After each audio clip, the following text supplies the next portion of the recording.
Let's start with sitting up straight.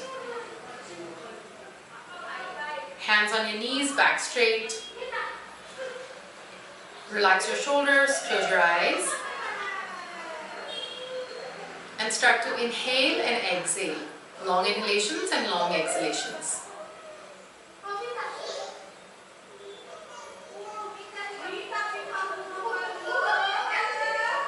Gently bring your hands together. And let's start with the opening prayer. Yogena chittasya padena vacham malam sharirasya cha vaidyakena yopakarotam pravaram muninam patanjalim pranjaliranatosmi abaho purushakaram shankachakra siddharinam sahasra shirasam shvetam pranamami patanjalim. Hari Om.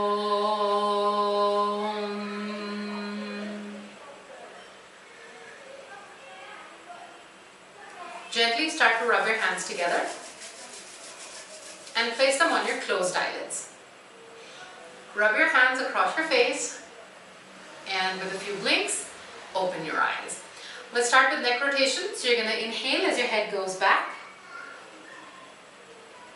and exhale as it comes forward. Large circles with your neck.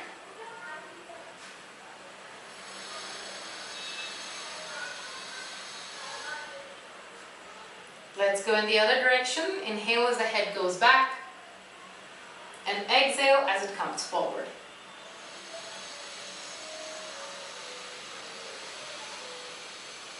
Now inhale, look up. Exhale, look down. Inhale, look up. Exhale, look down. Once again, inhale, look up. Exhale, look down. Come to the center and let's look from side to side.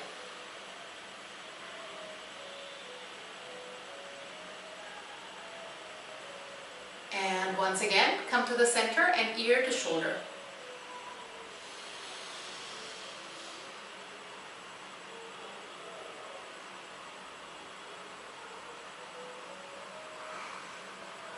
Good.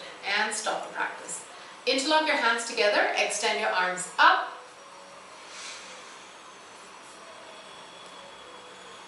Release the hands, interlock the hands behind your back. Roll the shoulders back and lift your arms up. Squeeze the shoulder blades in. Imagine that you're pulling the shoulders away from the ears.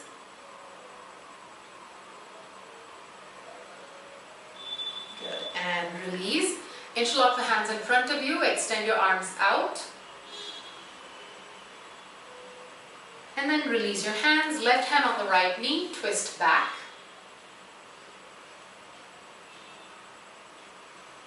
Come back to the center, same thing on the other side.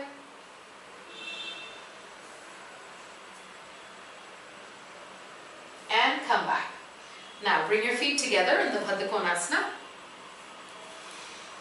Place your hands on the floor, walk your hands forward.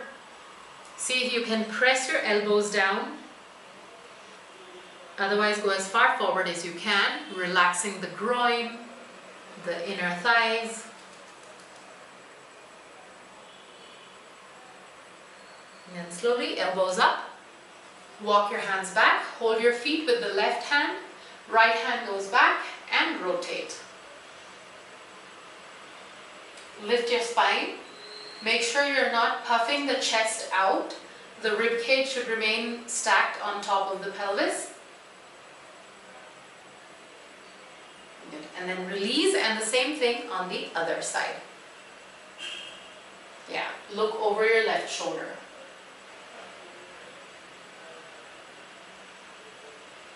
Good. And then release.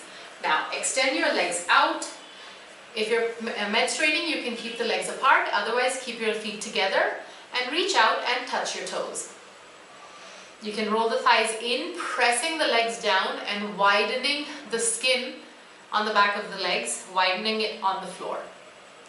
Lengthen from the lower back forward. If you're stress, if you're using too much of your shoulders or your chest, you will start to feel it only there. But if you lengthen from the sides and from the waist, then you'll feel that your chest is relaxed and the shoulders are also relaxed. Good. Release. Extend the legs wide apart. Toes in, heels out. Place your hands on the floor, walk your hands forward, press your elbows down. Keep pulling the toes in, push the heels out, and stay.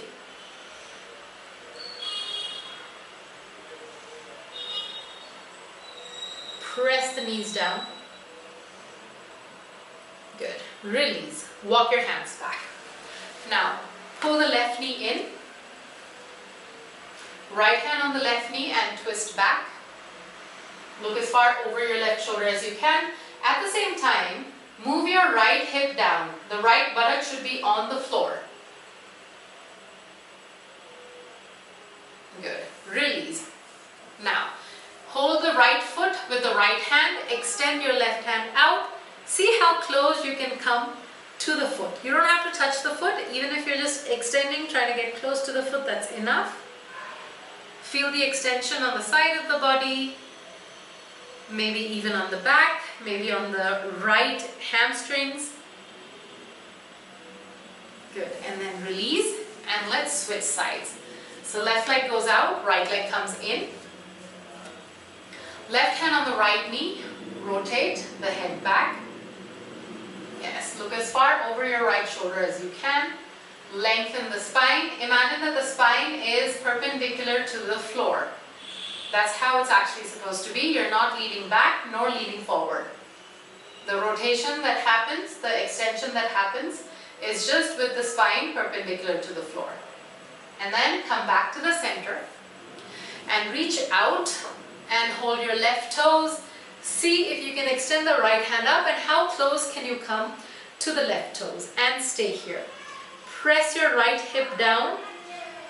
Stay with the extension, stay with the stretch. Good. And then release and come up. Alright, now come on all fours. And let's start with the tiger breathing. You're going to inhale, push your belly button to the floor, look up. Exhale, pull your chin into your chest, curve your back, pull the tailbone in. Inhale, look up. Exhale, pull your chin into your chest, curve your back, pull the tailbone in. One more time, inhale, look up. And exhale, pull your chin to your chest, curve your back, pull the tailbone in. Come back to your base position. Let's start with the wrist stretches. You're going to turn the hands around until they face you and then turn them back. Several times, turn the hands around and turn them back.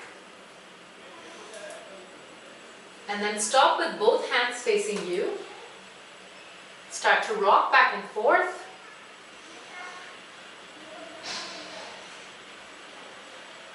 And side to side. Good. Stop the practice. Bring your hands back to their original positions. Place your toes on the floor. Lift your knees up and go into your downward dog. Press your hands into the floor. Lift your tailbone up. Lift it up. If your heels are touching the floor, it's okay. But at the same time, you have to learn how to elevate the tailbone. Elevate the pelvis. Good. And then step forward, Uttanasana. And come up. Okay. Now, take a bolster. We're going to start with Supta Baddha Konasana. So you're going to take a bolster, take a something for the head, and also take your belt.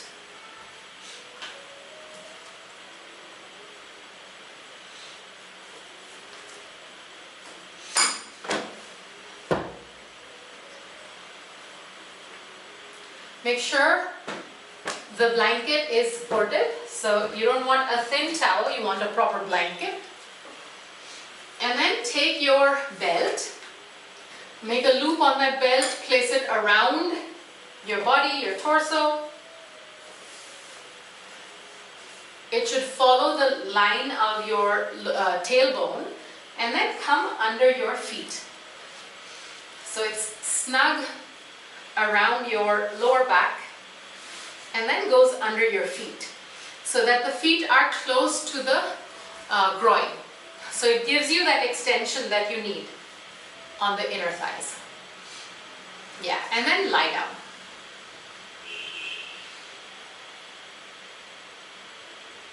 Yeah, when you lie down, make sure that your tailbone is at least 2 inches away from the edge of the bolster. Otherwise, it's too much of a bend.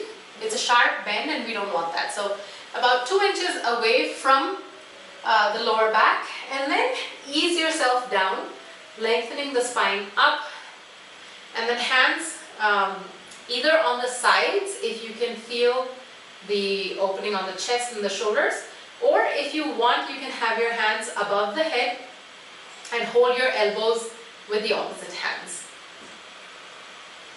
Even if your knees don't touch the floor, still try and feel how this posture opens up the pelvis and your groin and your inner thighs.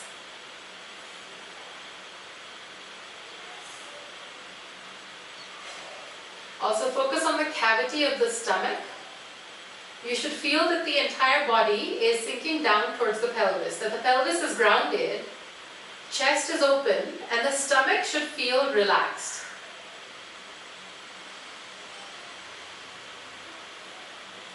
So keep your inhalations and exhalations long and synchronize it with the movement of your stomach.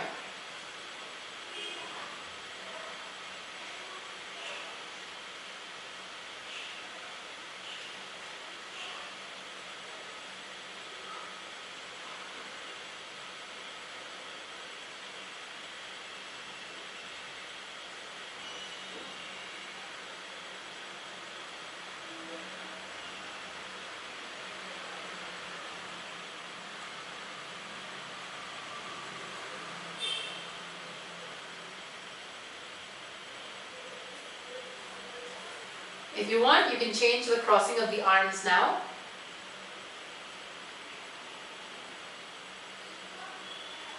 Even in this posture, imagine that you're looking within. It's not that the eyes are looking out. The eyes are looking inside of you.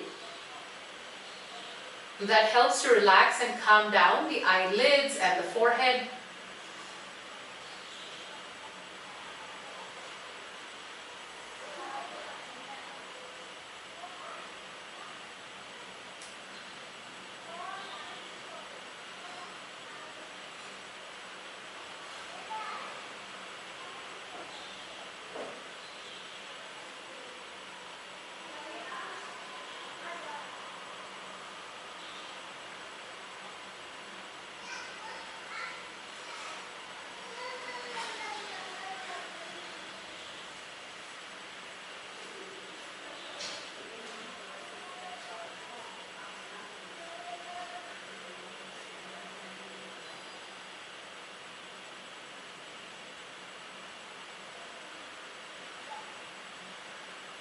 Alright, and then slowly bring your awareness back into your own body.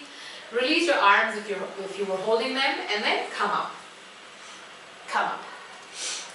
Okay, now don't remove the belt if you can still, if it's possible for you to move with the belt around your lower body. So what you're going to do now is you're going to place this bolster horizontally across the mat. Okay?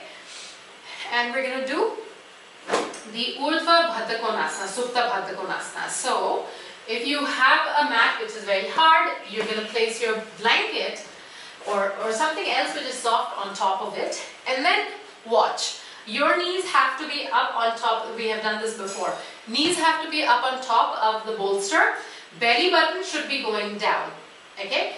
The feet will come up off of the bolster. It's important for you to get it right, because the angle that is created with the feet up and the belly button down works on lengthening the hip flexors and it relaxes the body. Okay?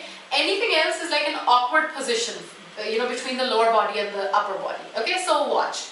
So you come up and you place your knees on the edge of the bolster. You see my knees are on top of the bolster and on the edge. And the inner edges of my knees, it's almost like my knees are off of the bolster also. So my inner thighs, effectively it's my inner thighs which are resting on the bolster. And then you move forward and you see how the belly button is here and it's free. It is not on top of the bolster. And when I move forward, see how naturally my feet come up. And that's what needs to happen. That will give you an extension on your lower abs, on your hip flexors, even on the lower back. And then you place your chest down, rest your forehead on your hands. And then you stay there. This is also a relaxing, like a therapeutic position.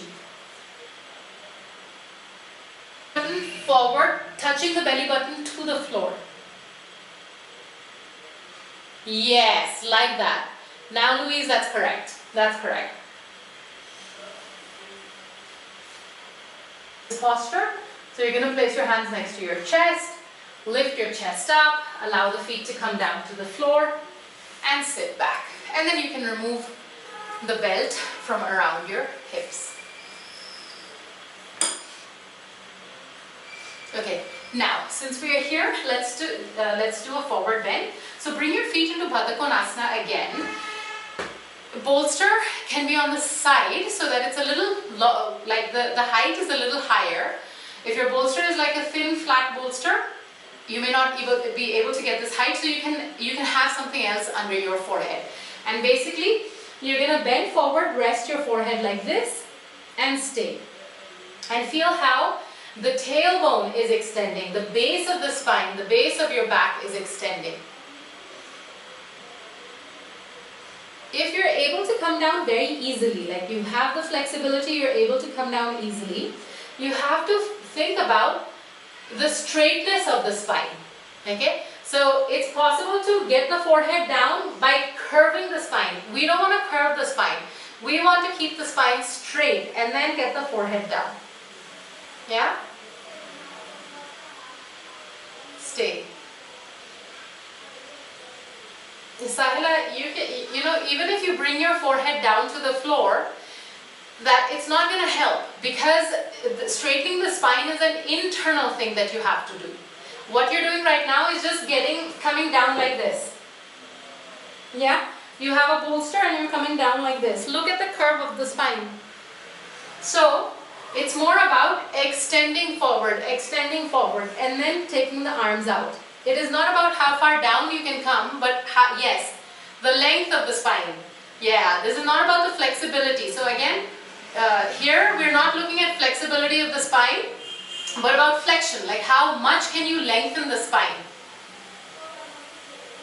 Yeah, like that, Sahila. So you see how the pelvis works differently when you do it this way. Yeah? Okay, everyone come up. Okay, now you're going to keep the bolster straight and come into your child's pose. But knees are wide, forehead is resting on the edge of this bolster. Extend your arms. So you really have to focus on, again, it's the lengthening of the spine. And basically this kind of extension and width is what we're looking for in a lot of the forward bending. Okay, so you see how open your spine is, how lengthened your spine is, and how open the upper body is. Make a note of that.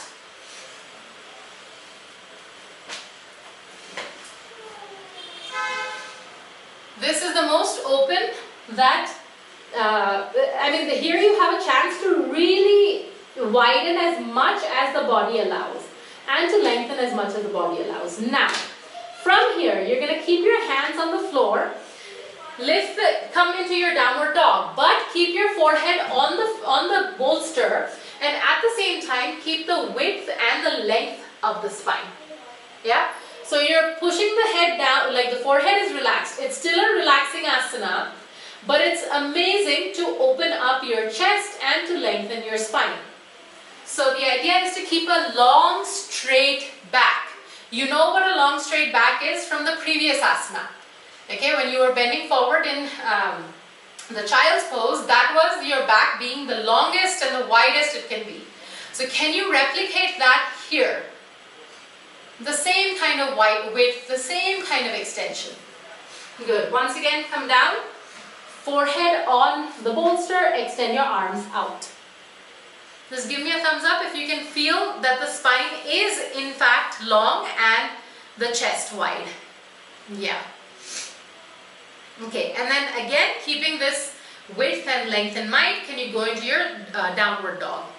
Again, so the more you practice, the better you get at it. And here, the reason we have a bolster is because number one, it's relaxing. Also, trying to reach for the bolster with the forehead helps in lengthening the spine. Yeah.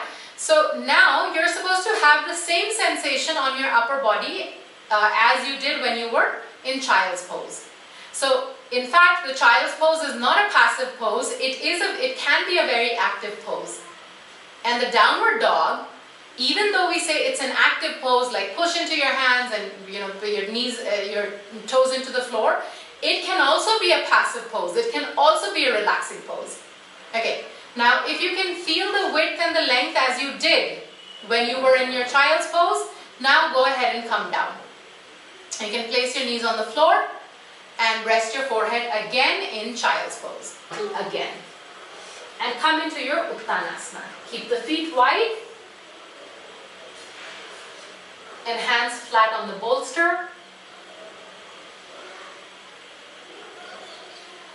Yeah, yes. Here you can appreciate the lengthening that you have on your upper body. Okay, so if you, now, like I see that most of you have a straight back. You're not curving the back as you tend to when we come into this Uttanasana. So if you can maintain the same width and the same extension on your upper body, then feel free to widen the elbows and bring the chest further down. It's like you want to touch the forehead to your bolster and keep pulling the head down, pull the head down, elbows out, elbows out. And again, note what you're doing. Are you compromising on the length of the spine or the width of your back? Are you compromising that just for the sake of reaching as far forward with the forehead? Because if you overdo it, you're only working on like the shoulder blades or the arms. You're not using the rest of the body. You're not using your lower back, you're not extending from the lower back, you're just doing you're using the gross body to help you with this movement. You're not doing the asana in a very subtle, intelligent way. Okay, and then come back. Now, right leg goes forward, left leg goes back, come into your Parshva Uttanasana. Again, work with the straightness of the spine. Pull the right hip forward, left hip back. Sorry, right hip back, left hip forward. So you're squaring the pelvis, and the pelvis was squared in your child's pose as well as your downward dog. And remember the kind of extension you got. So can you try and get the same extension here, keeping the spine completely long? Okay, and if you want to experiment, you can widen the elbows here and see if can you get a little bit more length on your upper body when you do that without compromising on the extension. The entire body should actually feel light. That will only happen if the extension is equal everywhere. So if you're using your arms too much for the sake of coming forward, you will feel that your arms are getting heavier. Okay, switch legs. Left leg goes forward, right leg comes back. Square the pelvis. Pull the left hip back, right hip forward. Lengthen the spine. If you're able to really cultivate that length on the spine, forward bending becomes easier. So like I said, it's about how much you can extend the spine, not how much you can bend it. Bending and extending are two very different things. You may be able to curve the spine and get your forehead to your knee, but only if you have a long spine will you ever get that forehead on your shin, and that is what we want. So focus on the length today. You can even bend your elbows outward, see if that helps in any way.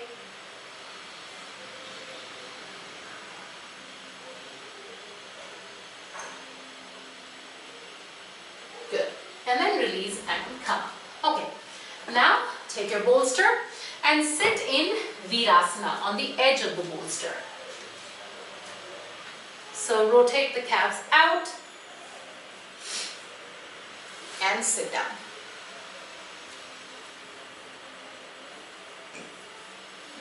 Keep the spine straight. So in Virasana, it's very difficult to bend the spine to be like this. It's usually very easy to keep the spine straight. So this is also a study in what is a straight spine, what is a straight torso. Now, interlock your hands together, extend your arms up, keeping your upper arms behind your ears. Widen the palms of your hands and also keep the thumbs together. Keep the little fingers together. Have a good, tight interlocking of the hands. Good. Then release, left hand on the right knee and twist back.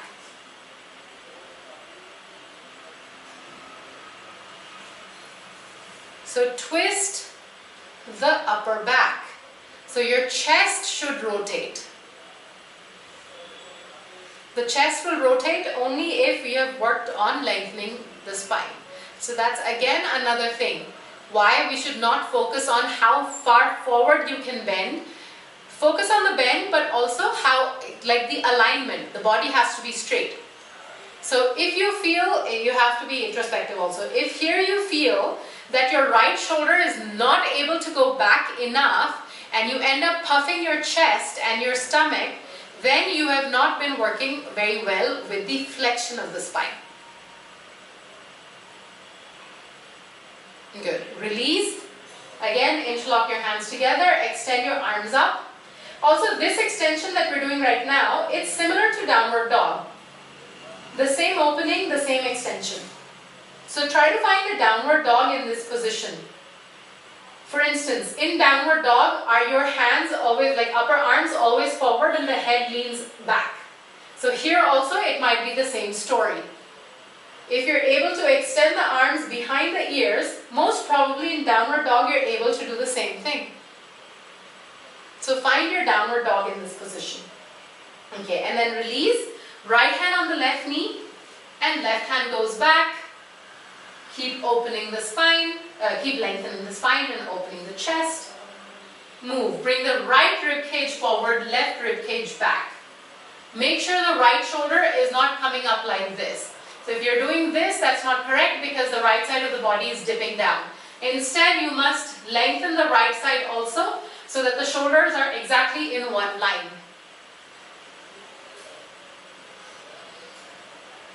Good.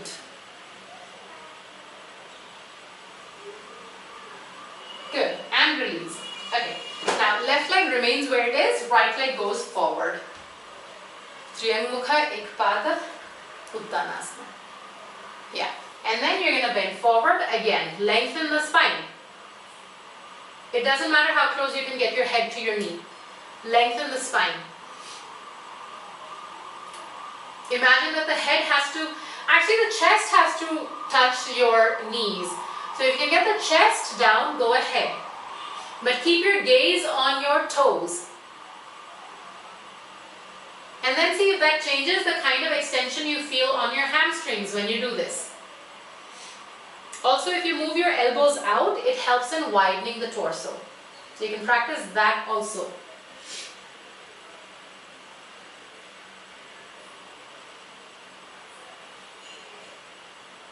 Good. Relax. Come up.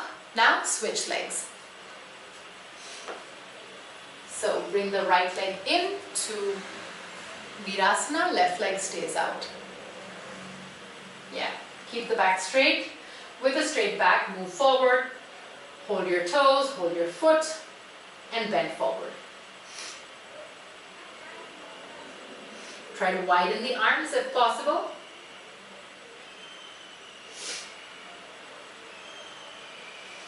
Chest closer and closer to the knees.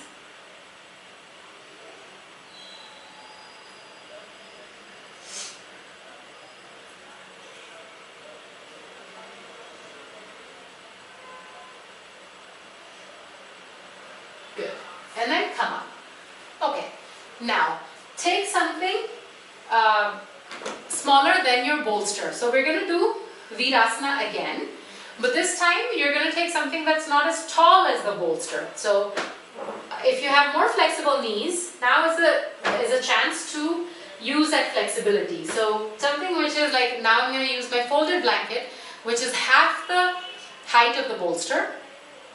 Okay, so it's important that your hips are supported by the bolster. If your hips are in the air, then it's too much for the knees. Okay, so that is not good. Over the long term, it's not good to have that kind of strain on the knees. Yeah, so if you need more height, you take more height. If the bolster is the lowest you can go, then you use the bolster again. That's fine. So rotate your calves out and then sit back.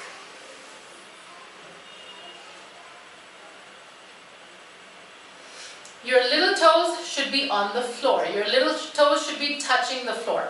And Sujata, we're not sitting on the feet. The feet are out, we're sitting on the floor. Feet are out, yeah. Okay, Sujata, you do your best. Actually, if it's hurting the ankle and all of that, you do your best.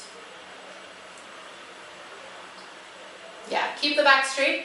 Okay, those of you who are able to sit in this posture, you can place your hands on your feet, okay, with the fingertips touching the thumbs, and then straighten the back. Hold your feet and then straighten the back. See the chest opening. See how much the chest can open. Elbows straight. Elbows straighter. Sahila, elbows straighter. Yes. See how much strain there is on the neck and the chest here? Because you overdo it. Yeah, you overdo it. Relax the shoulders, lift the chest up on its own. Not any additional, we've discussed the whole idea of flexibility versus ego, twisting versus ego. If you expand the chest, it is like it's opening, it's a subtle move, it's an intelligent move. But if you just push your chest out, push the rib cage out, it's just like, it's ego. It's like, like that thing that struts around, like the rooster that struts around or the peacock that struts around. It's just ego. So learn how to engage the upper body instead of just pushing the chest out. Lift the sternum. Go inside the rib cage to reach the sternum and lift up. Yes. There, like that. Yes. Here it's okay. Your elbows are bending. It's okay, Saina. If that is what it takes to reach your sternum, then that's fine. Yeah? Over time, you'll be able to lengthen the rib cage rather than just push it out. Yeah, you see how much more engagement there is on the abs also when you do that? The abs are not passive. They work to lift the rib cage also. Does that make sense, Sahila? Yeah. Okay. Now, your bolster is in front of you. If not, you get the bolster in front of you and go into your downward dog. Make a long downward dog again. Okay? So you come up, your feet can be on the edges of the bolster or of your blanket, hands on the floor, and extend back, straighten the knees and get your forehead on the edge of the bolster. Now see what is the difference between this downward dog and the first one that you did in the class.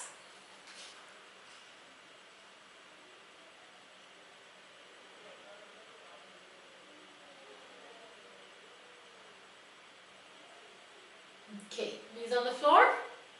Okay, now remove this your blanket, and you're going to go, so I'm going to place the blanket here because the floor is hard, the mat is hard, and you're going to go into your full Virasana. Okay, Sujata, you're going to continue doing the same posture that you did before, if that's comfortable.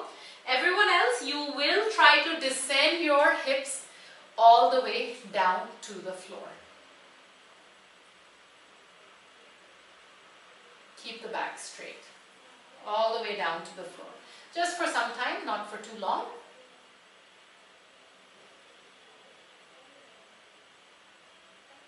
Hold it.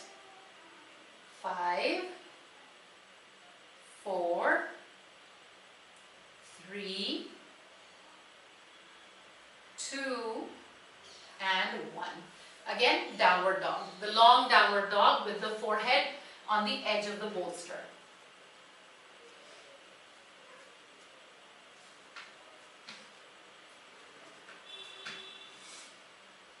Are you able to elevate the tailbone more now? Are you able to sense the opening of the chest a little bit more? Stay with this.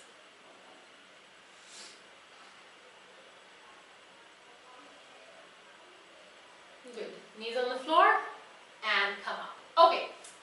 Now you're going to take your chair, and instead of using, today we're not going to sit on the bolster. Again, you're going to fold your blanket and use the blanket to sit on. And take your chair and bring it in front of you. We're going to do forward bending.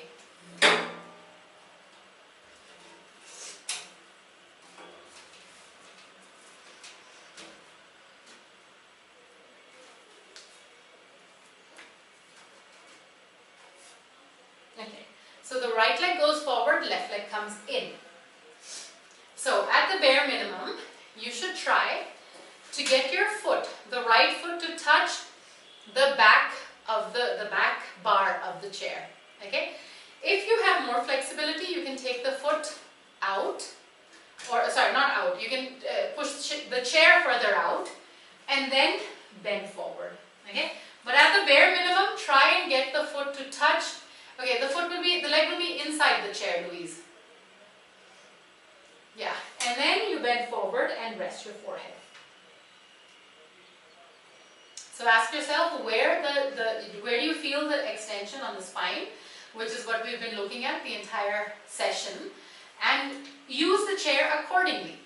See what you need, how you need to change the position of the chair to better accommodate that extension.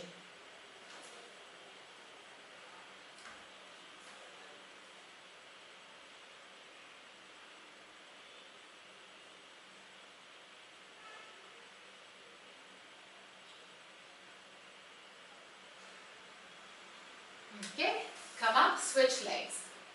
So now the left leg will go out, right leg will come in. Again, bend forward. And what you need to observe here is if both sides are equal. If not, what is the difference on this side as compared to the other side? And stay.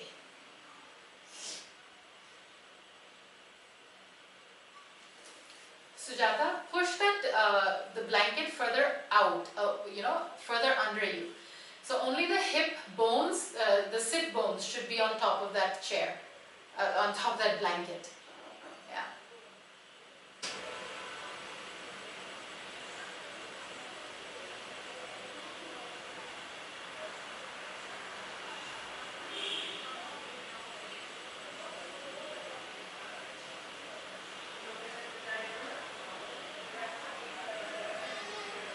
Okay, and then come up. Okay. Now, everyone widen your legs. This is how we begin. This is what we do in the warm-up. Okay. So now you see how far forward can you go. Are you able to push the chair, away from you and go forward? Are you able to remove the chair? And then, if during the warm-up you were not able to place your elbows down, are you able to do that now? If you were able to do this, are you able to put your forehead on the floor now?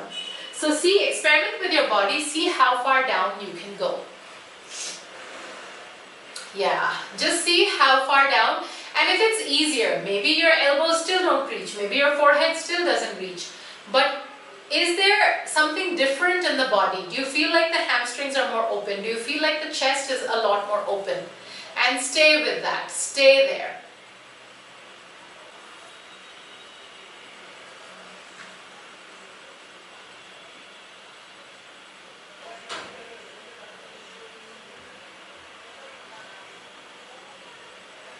Okay, and then come up. Okay, and then take your chair and place it across the right foot.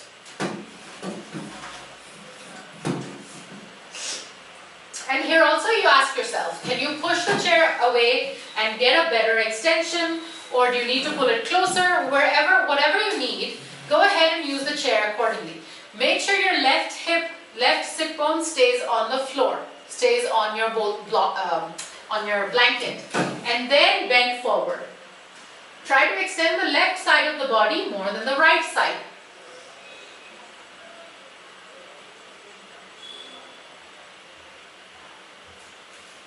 bear down on the left hip. It's easy for the left hip to come up slightly, or for the pelvis to have a little bit of an imbalance, okay, to be tilted more to the right than on the left. But you have to push the left down and then pull the left shoulder forward. So see how these side bends are really not so much about just bending, bending, bending. It is how much can you extend the side of the body from the hip to the left shoulder.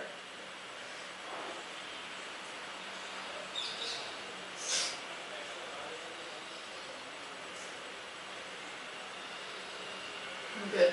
And then come up, and then let's switch legs. So now the chair comes across the left, and then bend forward.